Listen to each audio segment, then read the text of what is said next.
for everybody to take away with them as we get ready to go into it, as we get ready to learn? I'd just like to remind us of this saying. There's a saying that you never know unless you try. So I'm just going to put a little spin to it and say, you never know unless you listen. Like today, you never know what might be said here that you would find helpful sometime later. Maybe sometime later, maybe in the immediate, there might be a problem you're fighting at work and it's just giving a headache, and this something you hear today might give you like a light bulb moment on how to go about it. Or maybe sometime further down in an interview, you find yourself or at a business pitch, and it might just be one line from something you hear today that would make all the difference. So you never know what you can get from here unless you pay attention, unless you listen, unless you decide that you are going to fully engage the next couple of hours that we'll be here together. And one way that you can do that is to take notes. It's easier to remember things that we note down. So you can have a notes app open on any device nearby, or you can have a paper and pen if you are a traditional paper and pen writer, however it is that works for you. And you can be very generous to share whatever it is that you think is worth remembering by using the comment section. I see people already greeting each other in the comment section. You can also use the comment section to highlight anything that you think is worth remembering. If you hear a statement or a fact that you just think, oh, people should pay attention to this, you can use the chat section for that. So I'm looking forward to a very exciting and enlightening session. I hope you are too. I hope you are getting yourself ready to learn this evening. It's going to be a very interesting session. Last edition, we had a spin to it because we had a number of people from the same family doing a lot of things at events. Today's session is interesting because the women are the ones steering the wheel. So most of the people that you would see and hear from today would be women that are doing well in different spaces, women from our department, women in engineering. And that's just really beautiful to see. So it's going to be a great session. We have goodwill messages, and we'll have the main lecture from our guest speaker. But just know that at every point, there might be something useful for you to pick up or put down for yourself. I hope everybody's ready to learn and to engage. So note that you can you can go through the participants in the room to see if you have any classmates that might be here present. You can send a message, connect with somebody you haven't spoken with in a while. It's always a good opportunity to network and form strong partnerships. All right. So we'll get into it right now. The first person whose voice will be blessed to listen to this evening is our chairperson, Engineer Kemi Taiwo. She is the CEO of Convoy Oil and Gas Nigeria Limited. And why she's very special to us in the department is because she's the first female UI graduate of Industrial and Production Engineering. So please let's welcome her into chat. Let's let her know that we are glad to have her here, and we are inspired by her for braving the odds and being the first woman in the midst of so many men. And yeah, let's listen to what she has to say. Good evening, ma'am. Good evening, everyone. Good evening, stars and Mars. Good evening, ma'am. Protocols observed. I welcome all of us to this great event. As our topic is disruption, which is something from the old, now the new norm, almost everywhere. There's an adage that says that change is permanent. We can see that almost everything changes by the day. we have the opportunity to sit and talk to ourselves from our respective places and homes because of the new norm. From the time of COVID-19, we can now work. That's the result of this Zoom we have. We can work from home, you know, but in relation to our particular field, the industrial and production engineering, how prepared are we for the next coming disruption? I'm very sure that industrial and production engineering is capable because it's the core of engineering, actually. I love industrial and production engineering because it is a problem solver, you know, is the core of all engineering. Where is that field you have any problem or whatever, we are always there to solve the problem. So with our new topic, which our main person, Professor Aderonke, will talk on, I'm very sure that we'll be all duly enlightened. It's a very interesting topic because it has covered a lot in the past years. I welcome all of us to this great event. You're welcome. Thank you. Thank you. Thank you so much, Ma. Yes, Ma. Thank you for letting us know that whatever we learn here, we're going to use it for whatever is happening in the industry in years to come. If a new disruption comes, we want to make sure that we are rightly poised and positioned to face it. So our special guest of honor is going to give her goodwill message now. She already even started teaching us from the comment section. Professor Aderonke Bayeroju, she's the Deputy Vice Chancellor Academics at the University of Ibadan, and she is going to give us a goodwill message now as our special guest of honor. Good evening, ma'am. Good evening. Let's welcome her. Thank you very much. Thank you very much. I want to welcome you all to this fifth in the series of alumni lectures. I want to appreciate the organizers for this event for inviting me to be part of the fifth edition of the Industrial and Production Engineering Alumni Lecture Series. I must commend the department for the active engagement of its alumni association. This initiative is in tandem with the direction of the university management under the leadership of my Vice Chancellor, Professor K.O. Adeboale, FAS, who I am aware was a special guest of honor of the first in the series held in October 2022. The University of Ibadan is proud of its alumni all over the world, and we're very glad to celebrate them and showcase them. We believe that our alumni represent a gold mine of goodwill, contacts, and resources that we must tap into as higher education in Nigeria grapples with dwindling resources and stiff competition. Hence, I consider the idea of regular alumni lecture series of the Industrial and Production Management Alumni Association a laudable initiative. I want to assure you that the Vice Chancellor and all of us in the management will continue to support and encourage the department. I want to appreciate and congratulate the lecturer of today for accepting to deliver this highly esteemed lecture. I'm aware that this is the first lecture to be delivered by a female alumnus of the department, the first. I also want to use the opportunity to celebrate the chairperson, Engineer Kemi Taiwo, whom I learned is the first female graduate of industrial engineering from the University of Ibadan and from any Nigerian university.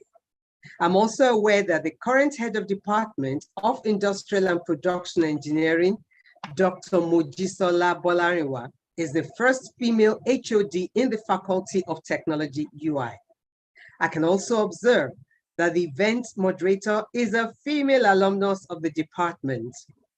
All of your strides as female engineers will definitely attract more brilliant young girls to the engineering profession, which has been seen to be male-dominated, and this will be good for the profession.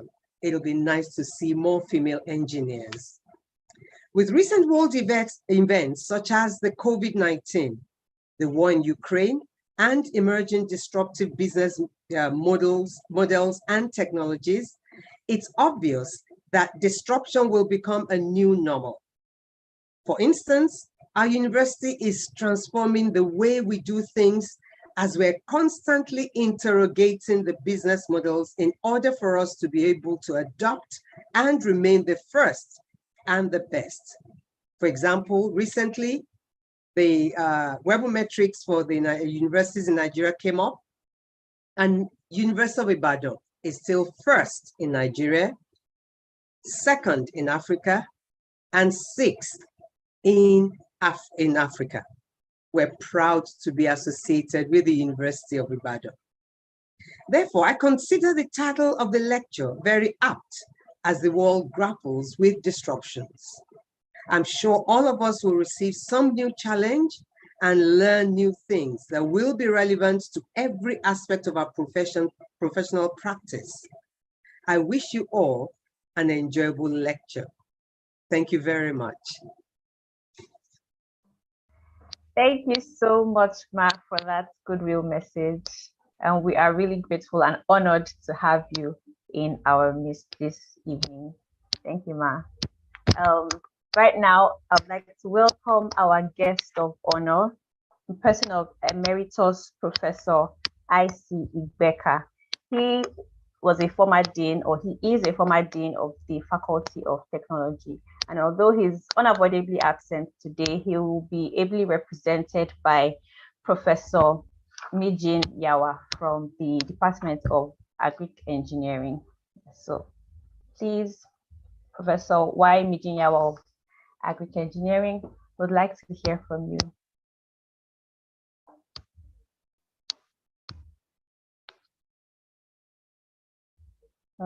Is he still in? I know I saw Yes, him. I Yes, can. he is. Can you hear me? Yes, I can, sir. Good evening, everyone. Good evening, sir. Yes, I am Yahya Mijiyawa, and I'm representing my mentor, Emeritus Professor J.C. Igbeka. Well, he has asked me to convey his message to you. Well, he's happy to have invited because industrial engineering is a child of agric engineering. Not many of you are aware that the department was actually covered from agric engineering. So when you see your child growing, you're always very happy. He has sent his good message. He sent his congratulations to the organizers and participants. Periods like this are very difficult to organize seminars. And for you to have put this together, he has sent his words of congratulations. Well, disruption and the new normal. Well, I want to believe that this title will not just be for Google Scholar papers. If you watch the platform yesterday, students invaded the faculty looking for water. That's a practical example of the new normal. So I expect that the lecturer is going to give us a lot of things, and we will put them into practice, not just on paper. So that is what he assigned me to deliver to you. Well, let me also use the opportunity to congratulate every one of you. You are doing well, and I think what you are doing now, many other departments, the faculty will take a cue from you. So I wish you all the very best in this seminar. Thank you. Thank you so much, sir. Kindly extend our regards to Professor Igbeka. Thank you so much. Yes, we are getting ready to have the lecture, the one that our appetite has been waited for like quite a lot already. But before then, I would like to welcome Engineer Oladuni Okwade to give us the citation of our guest speaker this evening. Engineer Oladuni is our lecturer at the department, one of our favorites. So please let's welcome her as she reads the citation of our guest speaker this evening. Thank you, Doctor. Yes. Can you see my screen?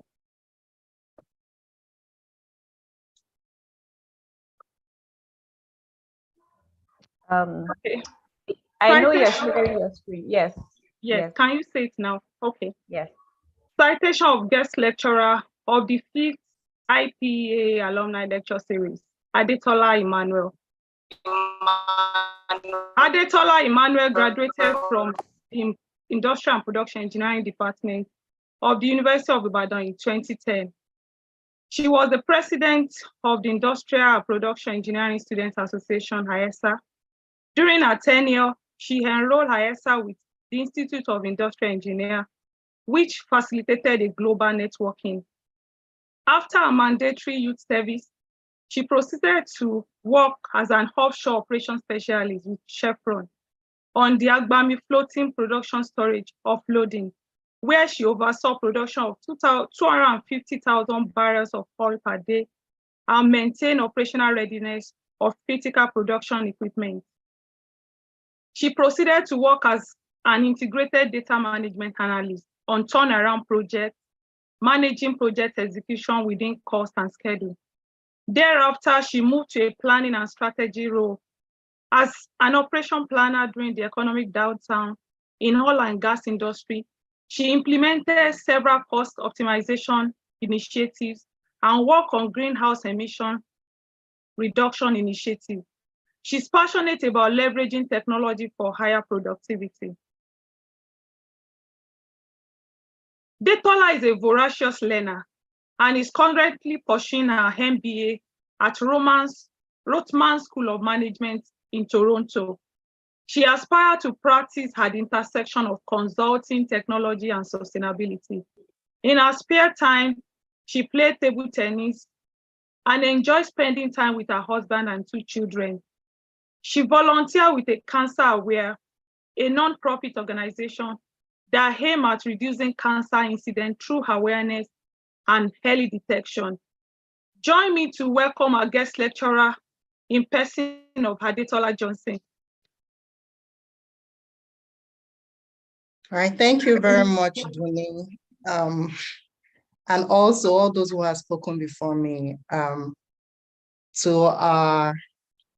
to Engineer Kemi Taiwo, thank you very much for the introductory remarks, and Professor Baye Rojo, indeed, it's a first from women. And Professor Yahaya, thanks for the crash course in the history of industrial engineering. I'm also just acknowledging or knowing that it's from agric engineering. So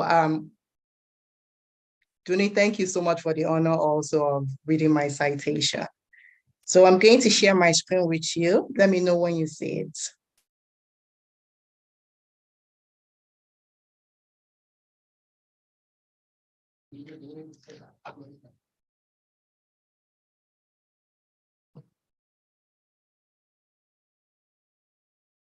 We can see your screen. Okay.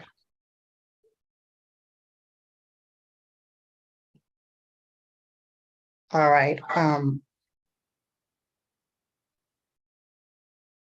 1 second.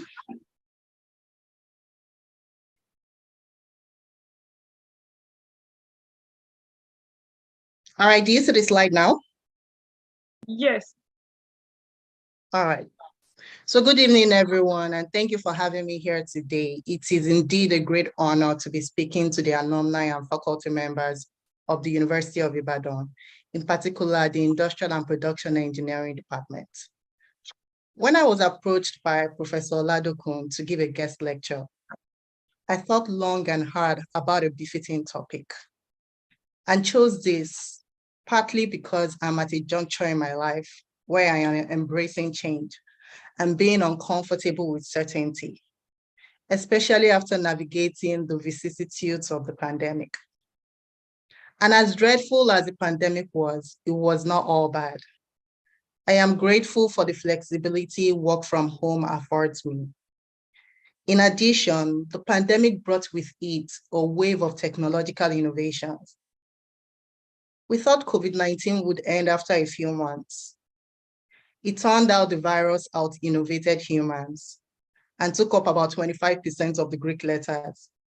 And then the big question was, which is more important, the value of life or the health of the economy? And the world rightly chose human life. Global economy was ramped down with a consequent upheaval in the job market and supply chain disruptions worldwide. The world is still reeling from the aftermath. There's a global energy crisis, and we have higher inflation rates worldwide. And these are both compounded by the war in Ukraine. But we are not here to talk about the politics and economics. Rather, we're going to focus on disruptive innovation and the opportunities that lie therein. So there are different conjectures about the future of work. Hindsight is indeed 2020. We can explain past events with laser-focused accuracy, but the future not so much. And the foundation of innovative disruption is the very reason it can be difficult to predict. It's a new way of doing things that is radically different from what we are used to. Now let's think about how the computer has transformed businesses globally. As a child in the 90s, I would occasionally go with my mom to our office. She worked with the federal government. And I remember seeing files upon files of paperwork with no computer in sight. This is in stark contrast with my current professional life. And it's very hard to wrap my head around work without a computer. I also had my fair share of the olden days. In my junior secondary school, I recall being given a social studies assignment on resource allocation. And I had to comb through books in the library because there was no Google at the time. Now we're talking about disruption. There's the technological innovations, and we also have business model disruptions. And some of the most common cases, or two of the most common cases, are with Airbnb and Uber. Without owning any fixed assets, vehicles in terms of Uber and accommodation of buildings for Airbnb, they are able to generate revenue. Now, adversity is not always such a bad thing. History has shown that innovation booms in periods of adversity. During the World War II, there was mass production of penicillin to treat wounded soldiers. And more recently, the pandemic accelerated the development of the COVID vaccine. Something that typically takes about 5 to 15 years to develop was done within a year. Now that's a medical breakthrough. And we think about how it has also shaped work. It has enabled work from home, with many businesses adopting a hybrid work model. So we are in an ever-changing world, and businesses have had the rug pulled out from under their feet. So as a business student, I look to the markets to get further insights. Now we're going to take a look at the S&P 500 companies to give us an indication of how our world has changed.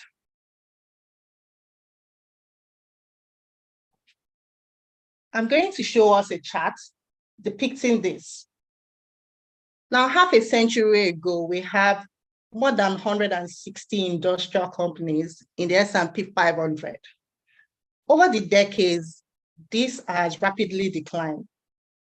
And even though this chart shows to 2019, it's a fair indication of what we currently have.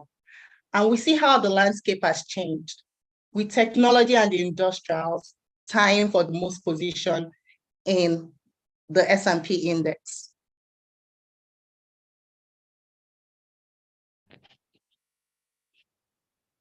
So that gives us an indication of how the world is rapidly evolving.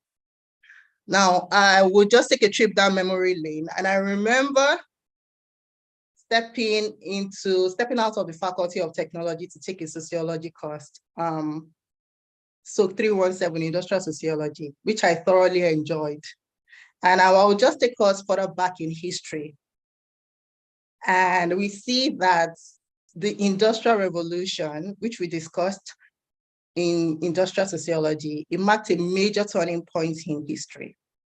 Before this era, transportation was mainly by horse and by foot, and certain industries were mainly labor intensive and inefficient. The creation of the steam engine was a disruptor in its days, and that was in the mid-19th centuries to the mid-20th centuries. Now we have had waves of industrial revolutions, innovations upon innovations, and as scholars would correctly like to call it, we are in Industry 4.0, the digital era. And this is a case of the disruptor also getting disrupted.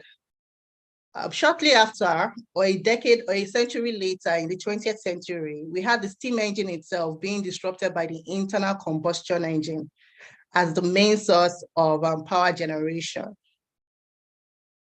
History does indeed repeat itself. We see from the chronology of innovations how this has taken place.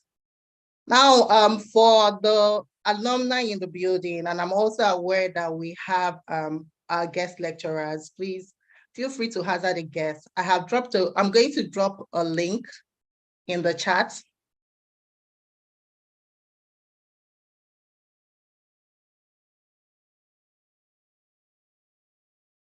Yeah, so bear with me here.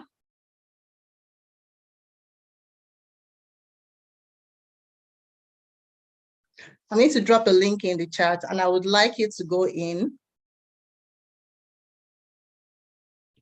and answer the question.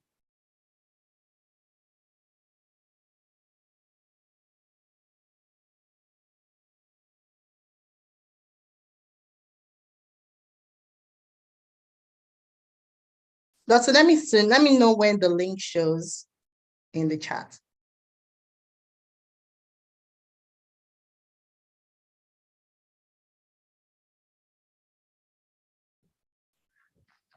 We've gotten it, or I have gotten it, I guess. All right. So I would like everyone to go into the link and answer the question. The question actually asked what other courses we took in social science as an undergraduate of the Industrial Production Engineering Students Association, or rather as an undergraduate of the Industrial and Production Engineering Department.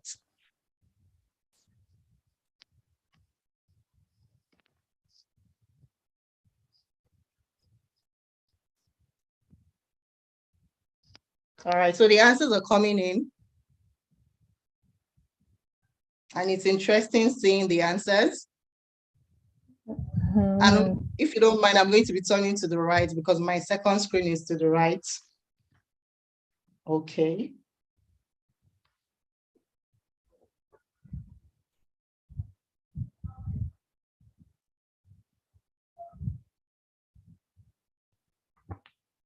Okay, we were tied at 2 courses, but it seems operations research is taking the top spot.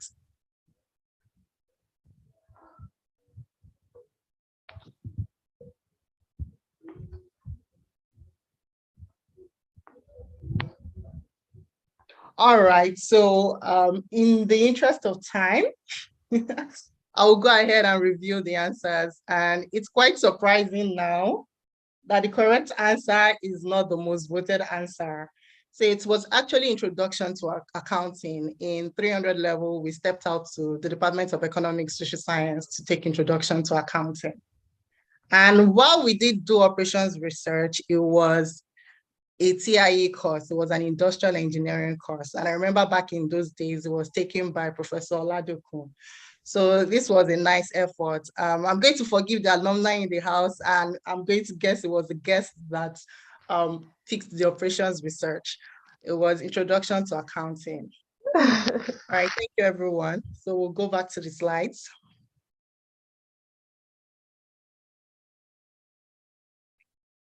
So moving on to more contemporary times. I remember poring over encyclopedias and atlases as a child.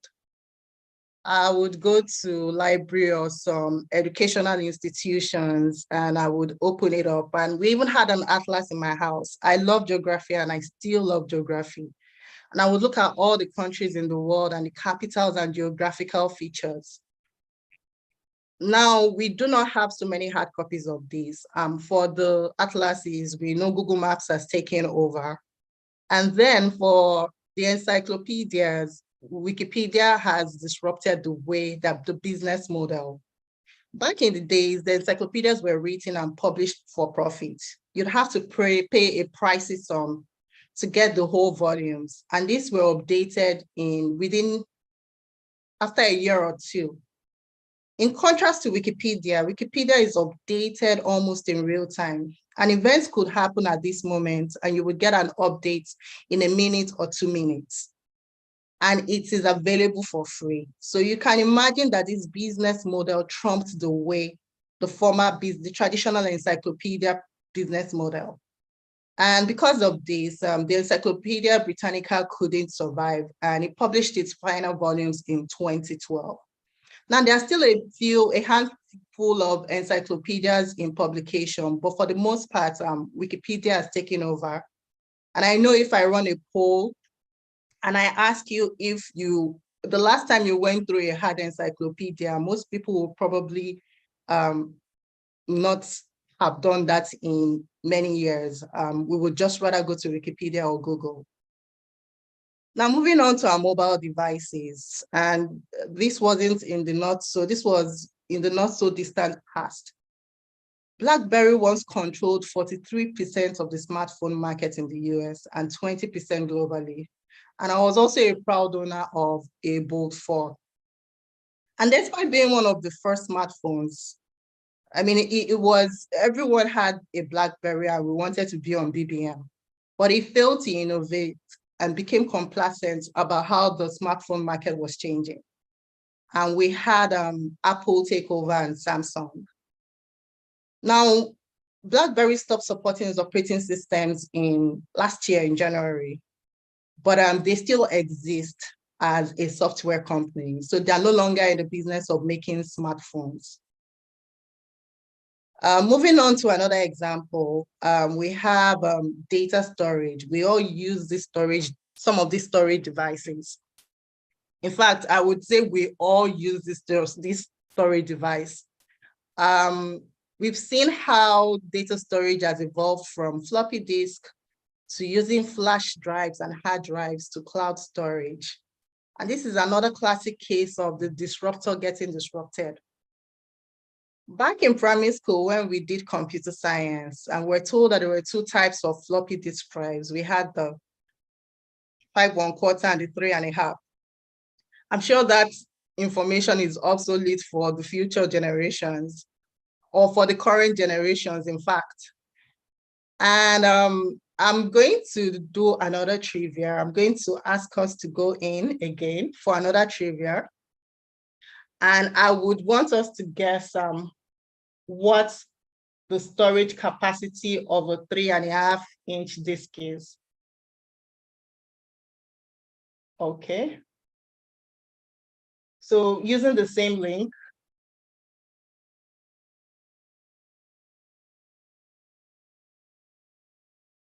I may just need to toggle the question. 1 minute, please.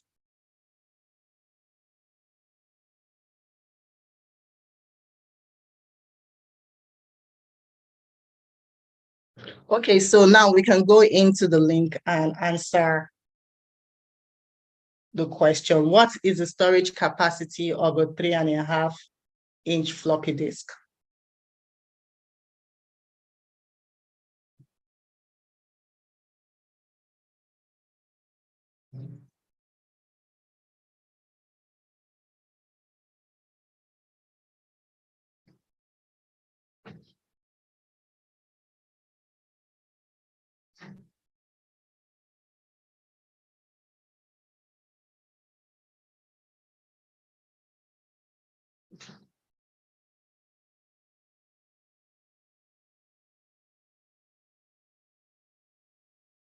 So it's interesting seeing the answers. And so we are right. Most people went for the correct answer, 1.4 megabytes. And I understand the people that went for the bigger capacity, because it's amazing to think that there is a storage device with so little capacity.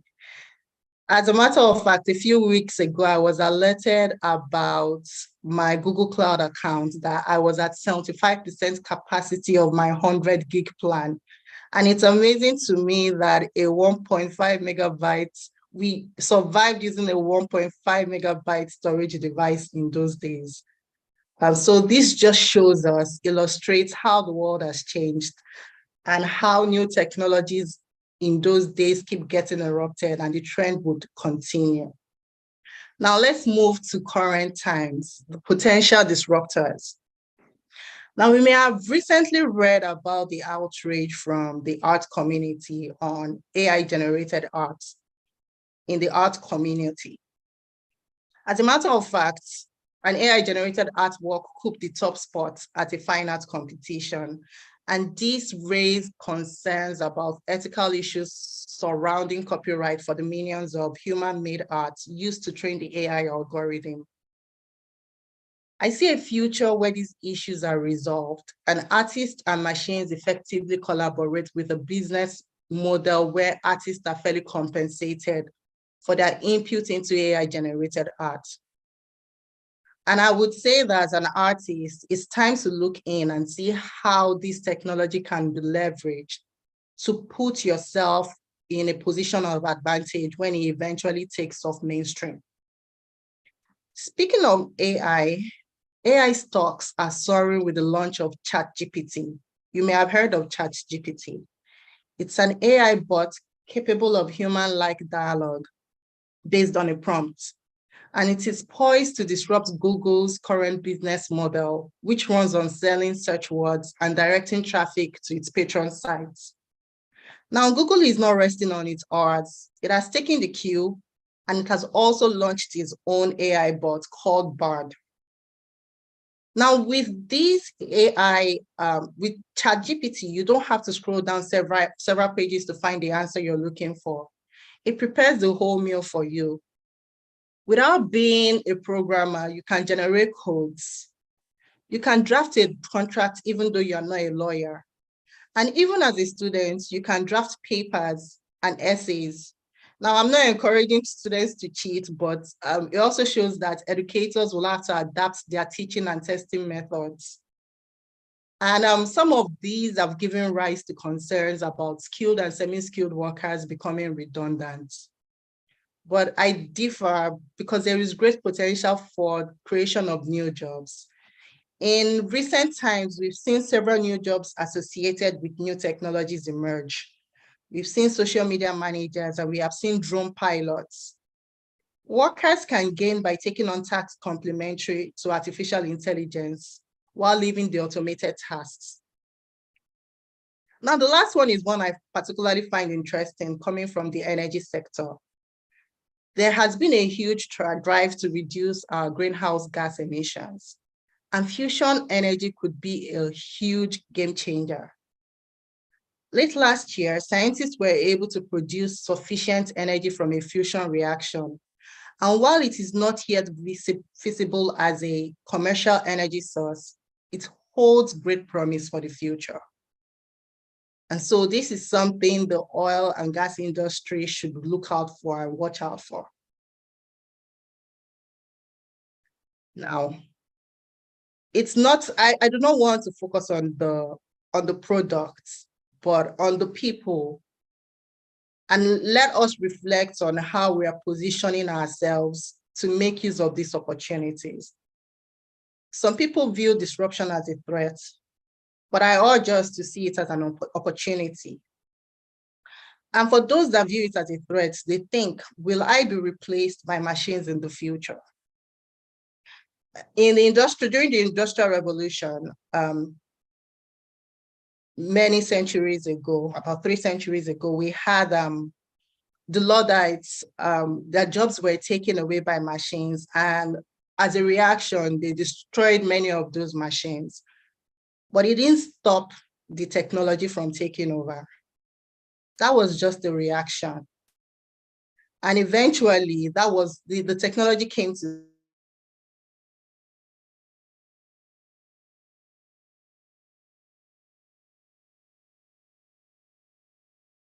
on that. And I dare say that as much as it eliminates job, it will change the sort of roles we do. And as Clayton Christensen, the father of disruptive innovation, said, disruption eventually comes to every organization in every industry. But before it becomes a threat, it's also an opportunity. So what can we do? First, we need to continue preparing the workforce for work in the 21st century. And this behoves the educational institutions also, as much as each person to take responsibility for their learning. This means developing digital skills and building and strengthening complementary skills such as complex problem solving, critical thinking, and creativity. Also, there needs to be reskilling programs to address job loss due to new technologies.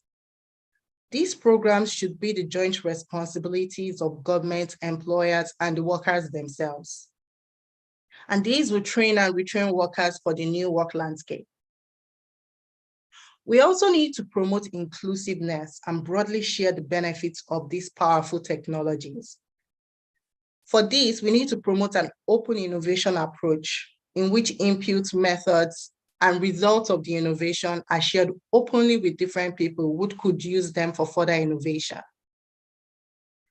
And lastly, it is very critical to establish ethical frameworks and regulations for these technologies. Now, a case in point is the AI-generated art. There have been issues about copyright. Having a copyright framework where the artists can also benefit from the use of their work would encourage the adoption of these technologies and make society better off for it. So how can I thrive through disruption? How can you thrive through disruption? William Pollard said, learning and innovation go hand in hand. The arrogance of success is to think that what you did yesterday will be sufficient for tomorrow. What can we do? Step outside your comfort zone. Take on responsibilities outside of your defined role. Learn new skills. Get comfortable with being uncomfortable. And this moves us to the second point. Learn fast.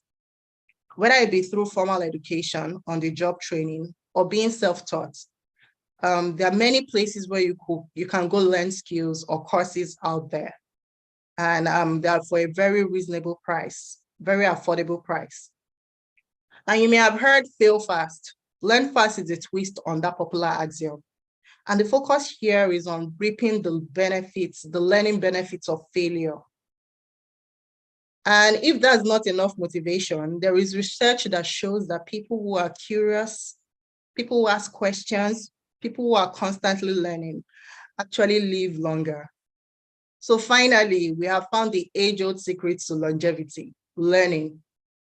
So I urge every one of us, including myself, to continue this lifelong learning. Thirdly, let's embrace the discomfort of not knowing. Not only will you save yourself so much anxiety, but it will enable you to focus on what you can control. And I know it is a normal human tendency to stick with what is familiar. However, this can impede your learning and your growth. So acknowledging and embracing these discomforts, the discomfort of the unknown, is a first step towards easing the pressure to having all the answers. And as one of my favorite CEOs, Satya Nadella, the CEO of Microsoft, said, we must shift from a know-it-all to a learn-it-all mindset. The fourth is progress over perfection. Start small and be consistent. Continuous improvement is better than delayed perfection. Now, the next one is something I also recently learned as a business student. Networking. Never walk alone. I'm not a Liverpool fan, but I completely agree with that phrase, that slogan. We are all limited by our knowledge and experiences, and we have a wealth of resources around us. We can leverage others' abilities and experiences by cultivating and connecting with our network. Don't be shy to reach out, ask questions. I mean, you reach out, even if the person is not receptive, you move on to the next person. People you want to learn from, reach out to them and show them also that you're willing to learn and add value. And lastly, be resilient. Success is not linear. There are a lot of dips. The road to success is not a smooth one, and there will be many obstacles along the way. When you encounter a setback, take a step back, reevaluate, and find a new approach. And with hard work and determination, you will overcome the challenges and achieve your goals. So I want to thank the faculty for this opportunity to speak with you, and I hope we all learned a thing or two. Thank you very much. Over to you, Dr. Wow, thank you. Thank you so much, Detola. That was succinct and very informative, very educative. I particularly liked the last part, all the nuggets on how to thrive in the midst of disruption. And I think for me, what I would be holding on to is consistent improvement is better than delayed perfection. And that's a very powerful statement. So thank you so much. I would like to welcome comments from the chairperson, Engineer Kemi Taiwo. If she has any comments, if she has any questions, and afterwards we will take questions from the audience, from everybody listening. If you have any questions you'd like to ask our speaker, or if you would have any comments you want to add or make, please feel free to use the chat section. Thank you. So Engineer Kemi Taiwo, I would like to hear from you.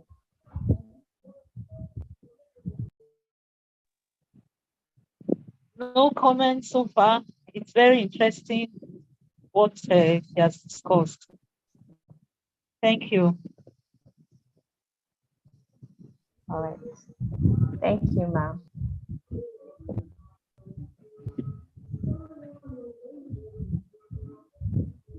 Okay. While we wait for maybe any other questions from the chat, I was thinking about what you said about the coming, like a compromise that has to come for the artists that are complaining that their work is being used to train machine learning systems to do AI art. But I know that for training systems and training machines, a lot of data is used, like the data that is used to train and retrain, reinforcement, all of that, it's quite bulky. So is it possible to compensate every single artist whose work has been used to train maybe a system? Like how feasible is it to reward everybody when there's such a large number of people? Yes, so that's part of the challenges, and those are part of the conversations currently going on. But I believe it is. Now let's take it to music. Let's think about music. We have dead people earning royalties from the music, they sung while they were alive. And it's not because it was from every use of the music. From every use of the music, a fee is paid. So we can also have a framework where wherever the art is used, if it is sold, part of this goes to the artist. And we can think about it if it's replicated many times. And I know currently what we have now may not allow us to envision that kind of framework. But it's also possible that we have artwork in every scenario, maybe artwork depicted or used or spoken about. If the AI generated art is used, something goes into the pocket of the artist. And if we replicate that over and over numerous times, we would have some of these artists being fairly compensated for it. But the discussion is ongoing. It doesn't have to be as I've spoken it. It could be a different model. But what I know definitely is that with human ingenuity and with some more thoughts to this, it is possible for the copyright issues to be sorted out and for some of these artists to be compensated. Okay, thank you. Yeah, thank you for highlighting that it's an ongoing conversation. And these are the reasons why we need to embrace disruption and embrace the skills that help us thrive through disruption so that we can also contribute to conversations wherever it is that they are being had. All right, thank you so much. Please, Professor Bayroju, would like to hear if you have any comments to make or if you have any questions you'd like to address to our speaker. I would love to hear from you, ma'am.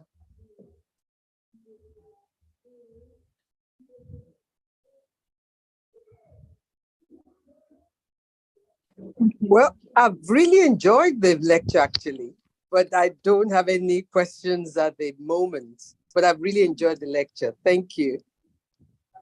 Thank you so much, ma'am. Thank you, ma'am.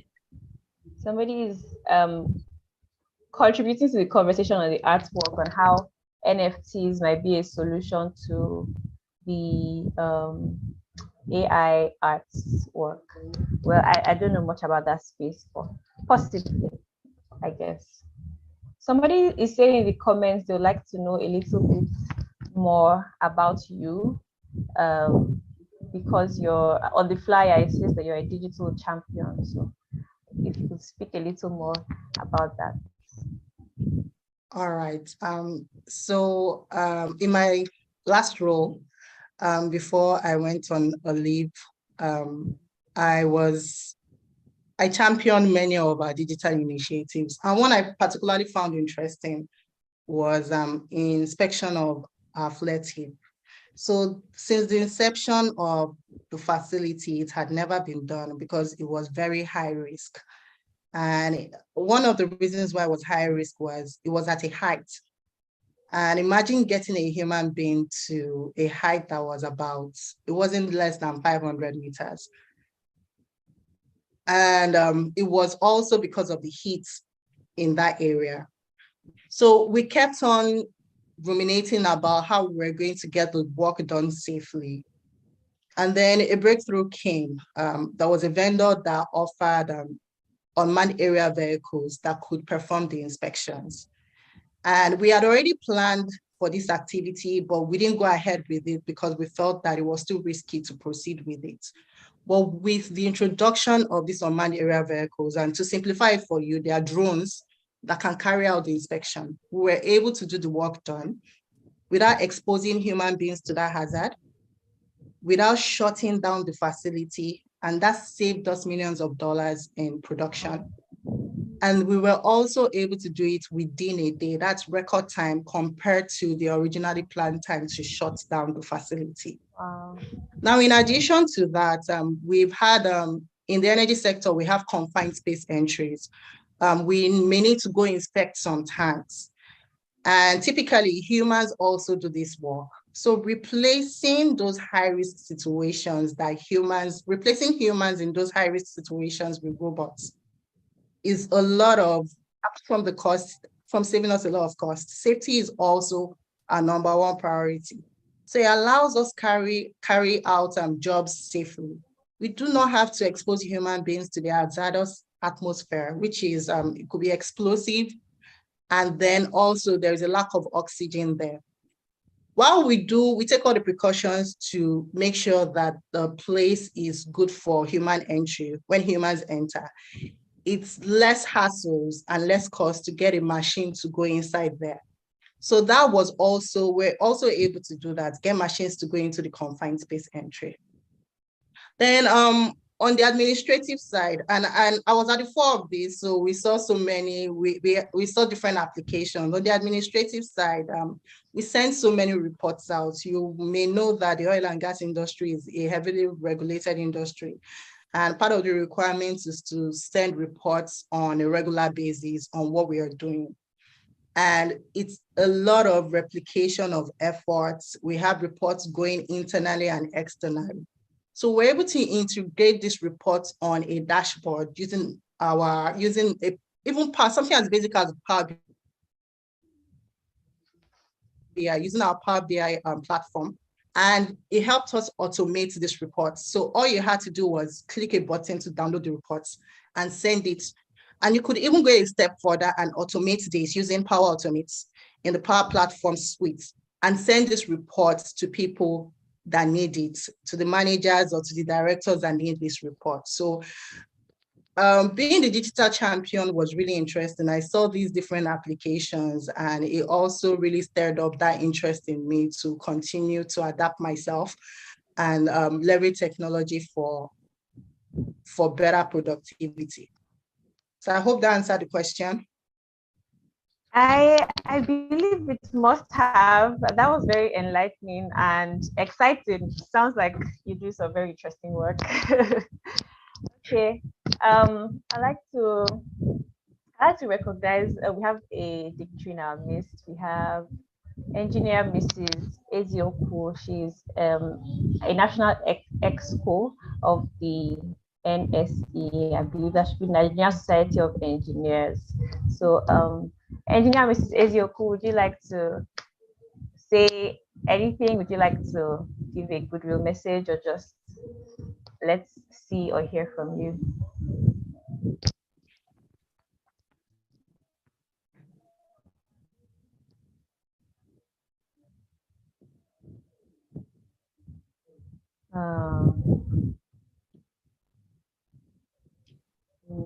Okay. Maybe she's currently unavailable. But we have some questions in the chat. We have a few more questions in the chat. With core focus on improving processes, minimizing costs. You have just unmuted me. Sorry. I had to type in the chat box. Please unmute me. Good evening, everyone. Good evening. I followed through. In fact, I have already pasted what I found very interesting in the lecture in our NSE, Nigerian Institution and Industrial Engineers WhatsApp platform. I also posted it in a Nigerian Institution of Industrial and Systems Engineering platform. What I found interesting in the lecture, I do want to take further of our time. She did so well. I'm happy to identify with this series. I've been attending many of them. Wow. Thank you. Thank you so much, Ra. Thank you. Thank you. It's such an honor. And I hope you will become more active with Nigerian Society of Engineers. Yes, Ma.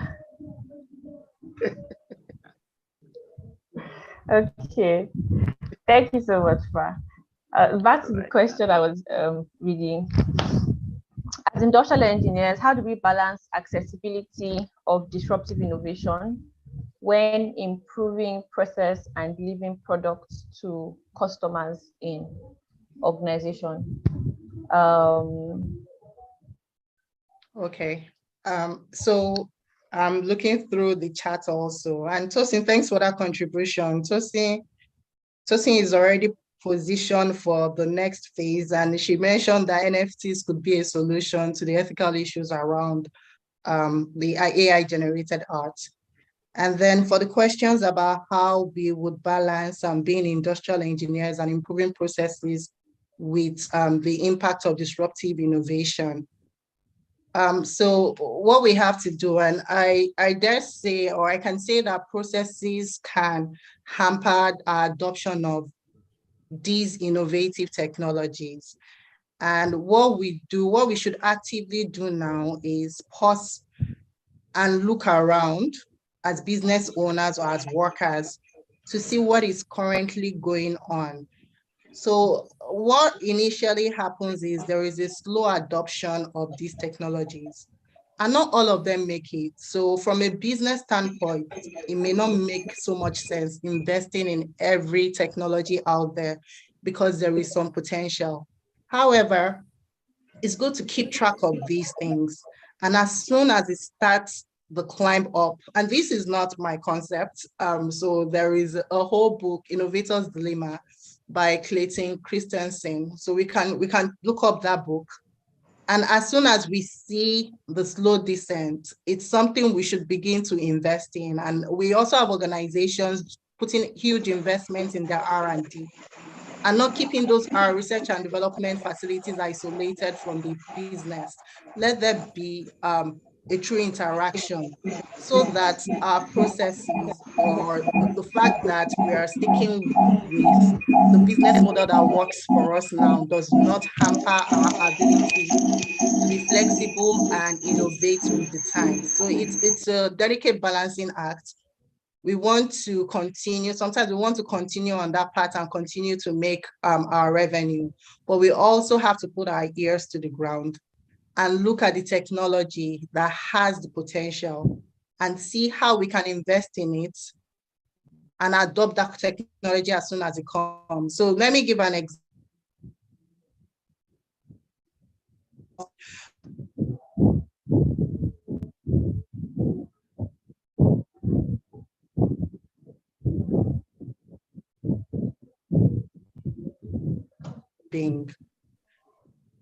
And even with the introduction, or rather we released ChatGPT, we saw AI stocks soaring, and Microsoft was quick to adapt this. So that's the kind of nimble approach. We need to be agile. That's the kind of nimble approach that these times call for. So that's to address the two questions in the chat. Okay. Okay. There's one more question, I think. It says, can you shed light on the disruptions or some disruptions in the energy upstream supply chain network?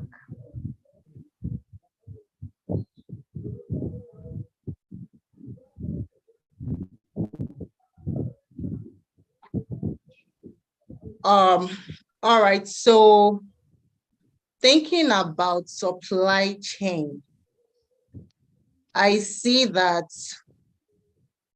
I would say what I've seen more is us not having some longer lead times because of the political happenings in the world. So we need to, what we've had to do recently is incorporate these lead times into our planning. And while it's not so much in the positive, on the positive side, it's something that we have to be cognizant of to ensure that we meet up with our schedule. So usually if an equipment takes about 9 months to fabricate and ship, because of some of the supply chain disruptions we had, especially at the beginning of the Russian invasion of Ukraine, we would factor in that time and let it and start planning where it really affected some of our delivery timelines. And what we had to do was incur some extra costs to expedite this. But we do not have to incur that cost if we put some pre-scheduling in place to ensure that there is enough time to take in the extra duration it will take because of the supply chain disruptions going on presently in the manufacturing or in the support, oil and gas support industry or system. All right. I think that was very, very explanatory. I hope the person that asked the question got the answer that they were looking for. Thank you. So we have other special people in our midst. We have our Professor Leye of the Department of Industrial and Production Engineering, and we have one of our pioneer lecturers in the department, Dr. Okunri Bido, is also present with us. Now he's in the UK, but he was with us at the beginning. So thank you, sirs, for joining us. We are very delighted and honored to have you in our midst. In the absence of any other questions or comments, I think we can take. Okay, sorry, there's one more. I just saw one more question. How can we disrupt the current industry and not necessarily wait for an external disruption? Okay, because I think most of the disruptions that we mentioned were external, like from the outside. But how can you, from the inside, stir up a disruption within your industry? So, so that happens also, and I think companies refrain a bit from this because it's called cannibalization. So you're cannibalizing from your own sales. For instance, if I'm producing a product and I decide to disrupt that product and produce something else, at the end of the day, companies or businesses are looking to make profits. And if I'm taking from some of my revenue for an initial product, how does that balance out? But it is better for you to cannibalize your previous product from your previous product than from a competitor to take your customers. And this feeds back to the example of BlackBerry. BlackBerry they were number one in the smartphone market. And you would think that there was probably not enough motivation for them to drastically change their product. But what happened? Rather than disrupt themselves, another entity, the iPhone or Apple, came to disrupt them and stole a big part of their market.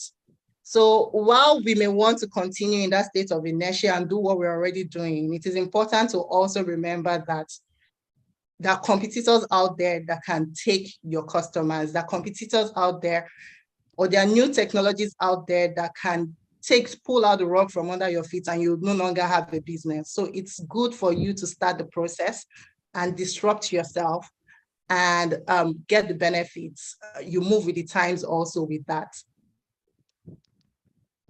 Okay, thank you. I saw a hand up.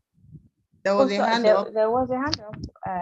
That slipped my attention. Whose hand was up? The hand is no more up. But people are really speaking in the chats. Yes, I'm seeing some engaging conversations up here. Yeah, I think they should be up doing the guest lecture. Yes, I see Ola Peter. Yeah. 3M and GE are master self-disruptions. Is this 3M or GM?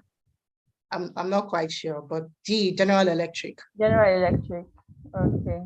So I guess it would be nice to do a little research on cannibalization, because this is the first time I'm hearing it, on self-disruption, and see what other industries are doing. I think that one thing that would help self-disruption is a very active R&D department, not just sticking to status quo, but seeing researching to know what can be done, and how to improve, and how to improve quickly before your competitor takes your market share. Thank you so much. We have had a really enlightening session, and I would like to the hand up is back. The hand up is back. Okay. Let me ask to. Oh, he's already. Hello, good evening. Good evening. Hello, good evening. Good evening, sir. Sorry, I would rather not have spoken, but fantastic lecture. I just wanted to comment about that disruption thing. That is the most important thing we need in our society now. So we are in a feudal society, literally, because people have colonized every aspect of the economy one way or the other. So for you to have any success, any decent level of success in any industry in Nigeria right now, you actually have to disrupt. But so when that question came up, that was when I raised my hand. To disrupt, you have to master the current game. That means, and this is personal, business, and professionally, you have to master what you are doing. You must have done the 10,000 hour minimum. You must have been an expert, a subject matter expert in decent volume of that career or that business. Then you now have what the moderator spoke about, a active R&D culture, or your active R&D input. Then that is usually what brings the kind of insight that allows disruption, because you know this industry in and out, you know where the inflections are going to come. You are just a master in that field. Then one thing that I have learned in my career is the power of newsletter and forums or focus groups. For instance, in my career, there is a guy I just followed. I started following him, I think 2002 or 2003. And every news I needed to know in my career came through that guy. Softwares, release, even plans, even prospect of things that have not come out, because the guy turned out to be a leader in that industry. You can get some of these things from forums, you can get it from groups, but you need to be in that listening room where the secrets are being shared. And for you to come in, you have to have that minimum competence. Thank you. Wow. Thank you. All right, Ola, thank you so much for speaking up, and excellent points made. You have to keep abreast of the industry to know what is going on, so you are not caught unawares. So thank you for that contribution. Yes, thank you. Thank you so much. Maybe we can move this conversation to the WhatsApp group, because it seems like people are really into it this evening. We have to wrap up now, but okay, yes, let's move it to the WhatsApp group. I'd like to welcome Dr. Adeyeye now to give the votes of thanks. People have shared so generously, and it's only right that we accord everybody the deserved gratitude. So I'd like to call Dr. Adeyeye now to give the vote of thanks.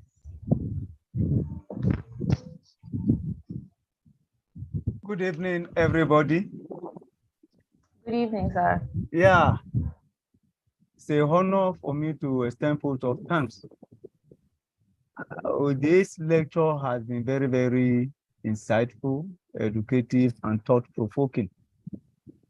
On behalf of the Department of Industrial and Production Engineering and the Alumni Association and the organizers of this program, I want to express our heartfelt gratitude to the guest lecturer, Dr. Emmanuel.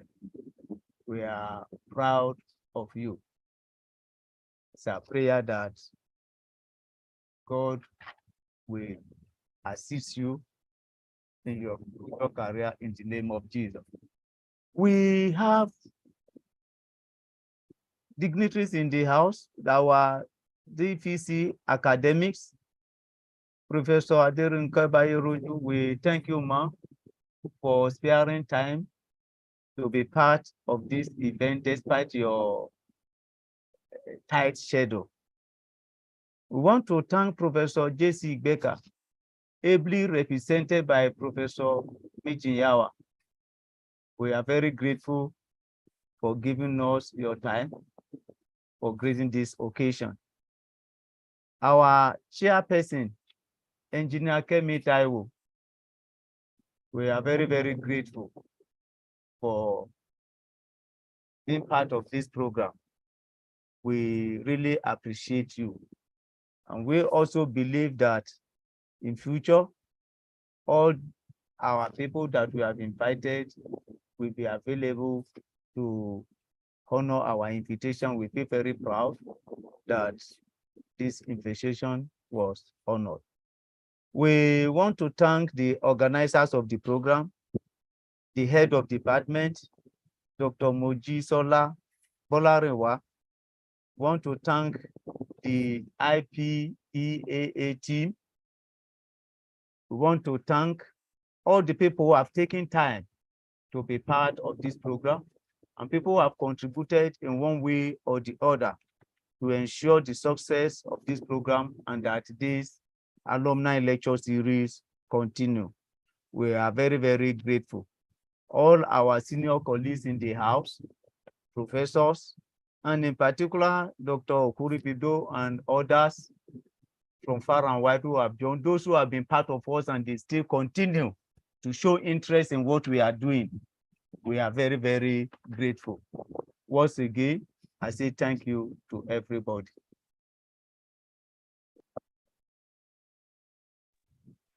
Thank you, sir, for that vote of thanks. Thank you, everybody. We have a few announcements to make. So this, like we know, is the 5th alumni lecture series, and we do this every month. Next month, we have another enlightening session coming up, and our guest speaker would be Engineer Salau Surajuddin Adegboye. He's the Managing Director of Uptown Farms Nigeria Limited, and is a graduate of the set of 2003. The title is something very interesting that I'm sure everybody would find applicable in one way or the other. It's the art of negotiation. The art of negotiation. Okay, here we have the flyer up on the screen. So March this year, we do this the second Friday of every month. So whatever the second Friday, whatever date it falls on, you know that we'll be here in March to talk about the art of negotiation. We also have an event coming up at the department next week. We know that there's a garment lab in the department. It was put together in honor of our retired Professor Waba. So the garment lab is hosting an open house, and it's going to come up next week, February 15th and February 16th. That's Wednesday and Thursday, 12 p.m. to 2 p.m. at the NLNG building in the Department of Industrial and Production Engineering at the University of Ibadan. So everybody is welcome to take a look at the lab and find out what partnerships and collaborations are possible with the lab and the work that you do, the whatever organization that you work in. So we'll be showcasing our facility, equipment, and research exploits to the fashion community in particular and to the general public. So February 15 and 16, 12 p.m. to 2 p.m. Please work that into your schedule as you'll be planning for the new week ahead. Once again, thank you everybody for being here with us this evening, for staying through till the end of the program, for engaging our speaker, for just being the very best audience this evening. I hope that we all have picked at least one thing, but I'm sure we've learned many things, but we've all picked at least one thing or two that we would maybe further research on or put into practice in our pursuits, whatever it is that we find ourselves doing. Thank you once again. It's lovely being your host. I did not introduce myself earlier. My name is Dotun Kasim, and I am a graduate of the set of 2021. Yes, thank you all. I think we can call it a night. Feel free to say hello to somebody in the chat.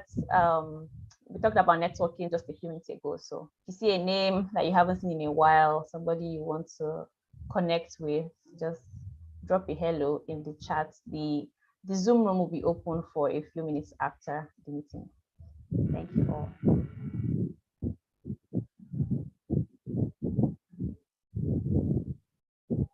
Thank you, Doctor.